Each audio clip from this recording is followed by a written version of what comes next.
Buntag, doon na lang ko'y pangutana ngadto sa mga pastor o sa mga kaparian sa Katoliko. Ngano sa mga pastor sa mga laing sikta, dili man pwede mo simba og walay dalang halad, walay ikahulog ngadto sa halaran. Pero sa Katoliko, ngano nga makasimba man bisan walay halad?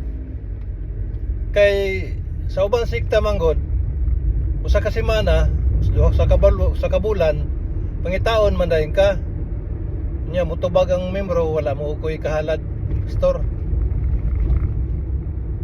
Sa Katoliko, dili man ka pangitaon. Pero makasimba ka. Sunay gusto nimo. May halad ka o wala, pwede. Wala na ako pangutana. Palihog lang daw kog tubag ninyong mga maalamon kayo. Kung ano sa'y kalainan, nganong inana inyong kalainan.